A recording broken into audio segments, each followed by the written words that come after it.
In the village of Umobi, where the mango trees bowed with heavy fruit, and the red earth rods held the heat of the sun long into the evening, there lived a woman named Adeze. Her name meant daughter of the king, and indeed her father had been a titled man, a Hozo of high standing, before the fever took him away when Adeze was only 12 years old.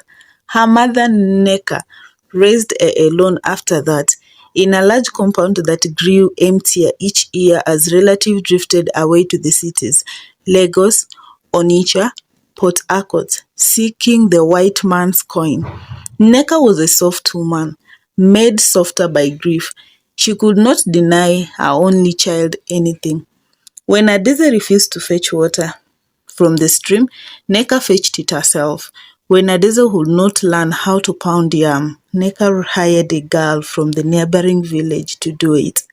When Adeze declared that the smoke from the cooking fire hurt her eyes, Neka built her a separate small hut where she could sleep late and wake up when meals are already prepared.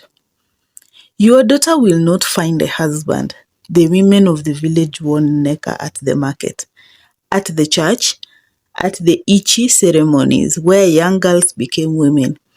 A lazy wife is a broken bridge. She will fall, and whoever walks in with her will fall too.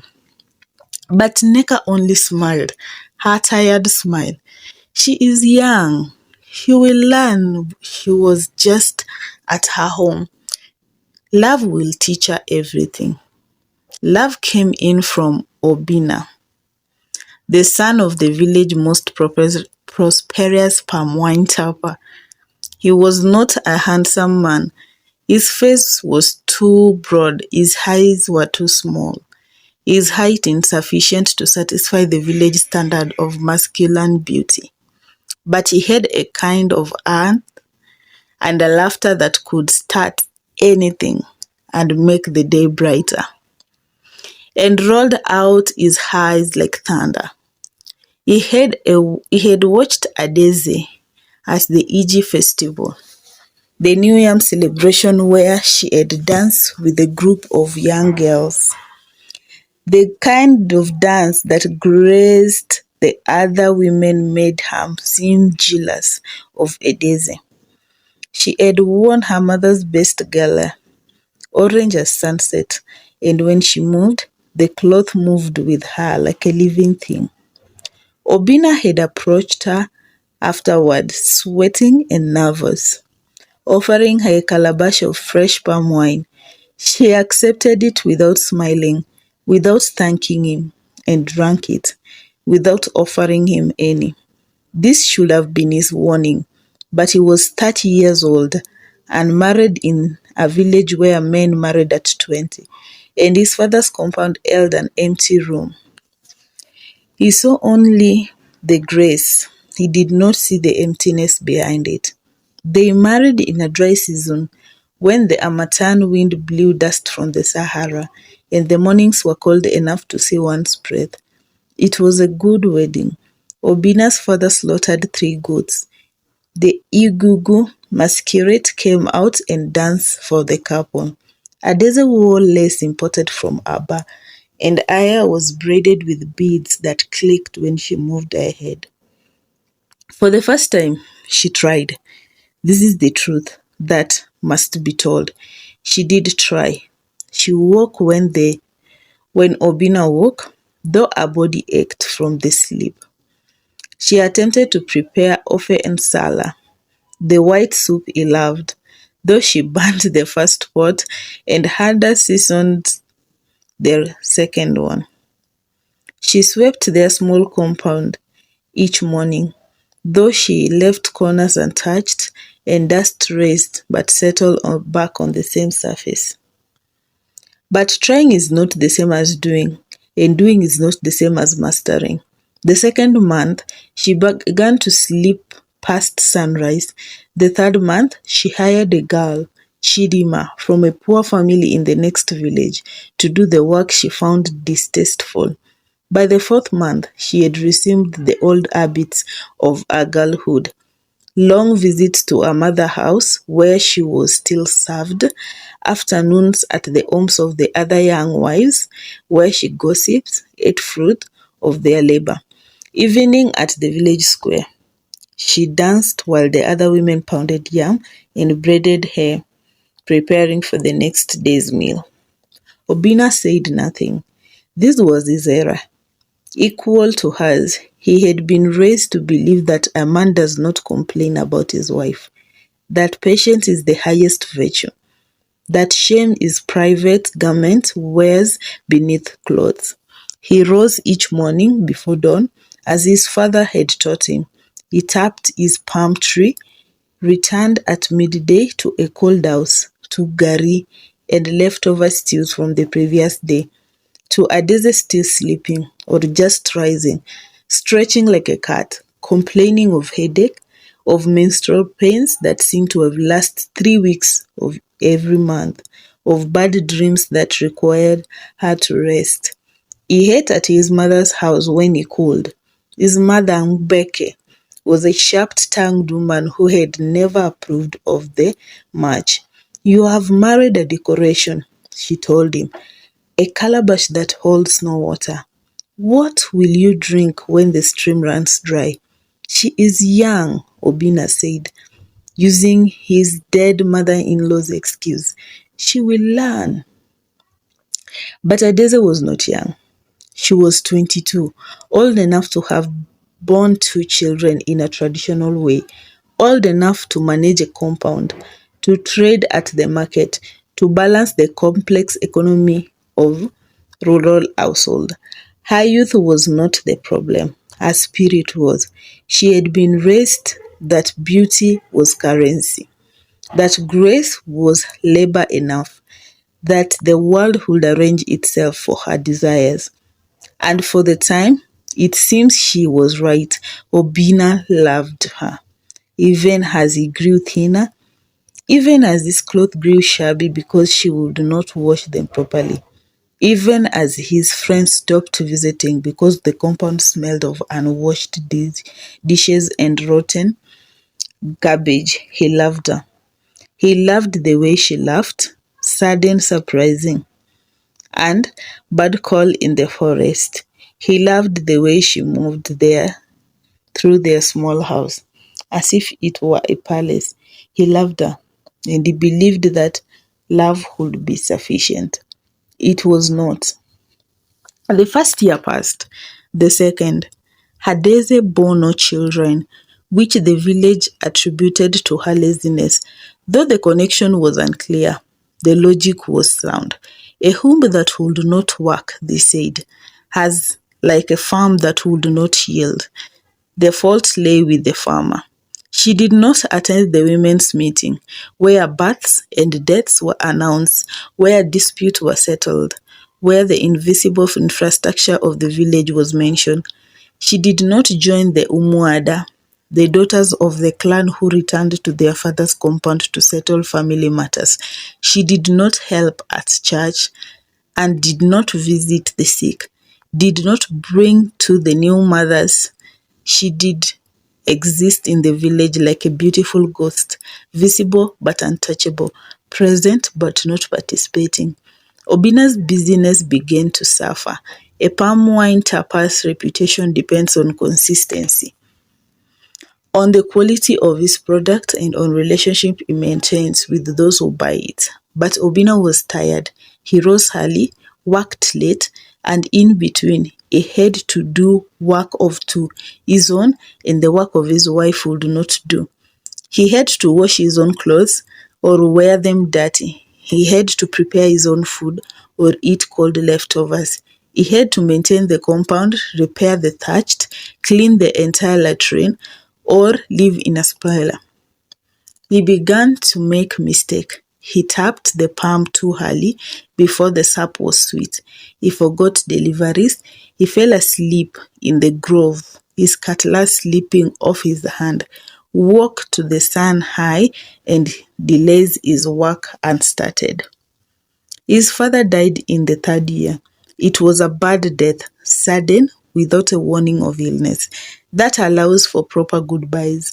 Obina mourned deeply, not only for his father, but for the buffer that had existed between him and the village judgment. With his father gone, the compound felt larger and emptier. His mother moved to her brother's house, as was customary, leaving Obina alone with his wife and the silence that grew between them like poisonous plant. Adeze did not attend the funeral properly. She came late, dressed in a holy cloth that was more suitable to a wedding than a burial. She did not help prepare at funeral feast. She sat with the other wives but spoke to no one. When the Ikwahozu began, the second burial rites that would send his father's spirit to the ancestors, she complained of noise and retired early. The elders noticed. The women noticed. The young men who had been Obina's friends, who envied him from his beautiful wives, now looked at him with pity and contempt. He cannot control his household, they said. A man who cannot control his wife cannot rule anything. Obina had them. He began to drink his own palm wine, something he had never done before. He drank to sleep, to forget, to find the energy to rise the next day and do it all again. The one drooled his judgment. He trapped trees that were not ready, damaging them. He quarreled with his best customers. He borrowed money from Esusu savings group and could not repay it. Adeze saw none of this, or rather, she saw it but did not understand it. She saw her husband grow thinner. Silent attributed it to bad luck, to village politics, to jealousy of others. She saw poverty increase and blame it on his drinking, not on her refusal to contribute. She saw the isolation and called it persecution. Called the other women jealous of her beauty, her education. She had finished primary school, unlike most of her supposed refinement. In the fourth year, the roof of their main house began to leak. The thatch, improperly maintained, had rotten in places. Obina had no money for proper repairs. He tried to patch it himself, and he was not builder. The rains were coming to fix it, Adeze commanded. I need help, he said. I need money. Can you not ask your mother? Can you not trade something? Do something to help. She looked at him as if he had spoken in a foreign language. I am your wife. It is your duty to provide. He looked at her then, really looked at her. Perhaps for the first time since the wedding, he saw the lines that had begun to form around her eyes, the hardness of her mouth, the way her beauty had become a mask that no longer quite fit. He saw that she would never change, that the girl had loved was a fiction he had created, a story he had told himself to justify his loneliness. I am tired, Adeze, he said. I am so tired. She turned away. Then rest, but fix the roof first. The rains came early that year, heavy and relentless. The patch roof failed completely. Water ran down the walls of the main house, turning the earthen floor to mud. Adeze moved to a smaller hut, the one they had built for visitors, and left Obina to sleep in the wet. He caught the cold first, a simple thing, a cough, a fever, the kind of illness strong men shake off in weeks. But Obina was not strong anymore. The years of hard labor without rest, of poor food, of one drunk instead of meals, had weakened him. The cold became a fever. The fever became a shaking of sickness that left him unable to rise from his mat. Adeze was frightened. For the first time, she saw that her husband might die. The foundation of her life might crumble. She tried to care for him. She brought him water, though she forgot to change the cup when it grew filthy. She tried to cook, though the offer her she prepared was burned and oversalted. She sat with him through the night. Sometimes she often fell asleep in the chair and woke stiff and complaining. She did not call the doctor at first. The village had a trained nurse, a young man who had returned from the city with certificates and a superior manner. But Adeze did not want to admit that she could not handle this herself. She did not want the shame of the village seeing her compound, her failed housekeeping, her dying husband. She tried traditional remedies. She bought herbs from the Idibia, the medicine man, though they haggled over the price as if she had been buying yams. She prepared bitter trees that Obina could not keep down. She rubbed his body with oils that did nothing but to break the fever. For 2 weeks, he lingered. The fever rose and fell. He spoke sometimes clearly, asking for water, for his mother, for God. He spoke other times in delirium, calling out to his father, to his friends long dead, to Adeze as if she had been on their wedding day, young and uncertain, and almost kind. On the 15th day, Mbeke came. Obina's mother had heard rumors, as mothers do, and she arrived with her brothers' wives, with herbs and clean clothes, and the authority of a woman who had buried 3 children and would not be denied. She found her son lying on a mat, and did not been changed of his clothes for days, in a room that smelled of urine, sweat, and rotting food. She found Adeze sleeping in the visitor's hut, the door closed against the sound of his coughing. Mbeke did not scream.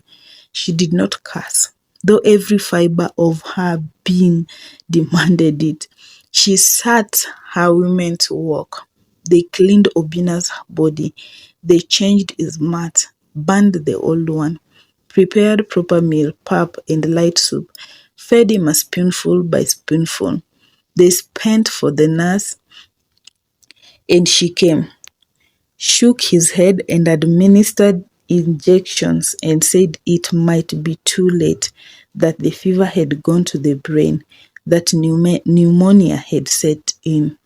Adeze woke to the sound of activity, to the smell of clean things, to the presence of her mother-in-law. She tried to assert herself, to claim her place as a wife, but Mbeke looked at her with eyes that held no heat, no hunger, only a terrible cold certainty. "You have killed him," Mbeke said, "not with poison, not with witchcraft, with dirt, with neglect, the slow erosion of indifference. If he dies, you will leave this compound. You will never call yourself his widow. I will see to it." Adeze wanted to protest, to defend herself, to say that she had tried, that she had sat with him, that she was not a nurse, not a doctor, not responsible for his health. But the words died in her throat because she knew.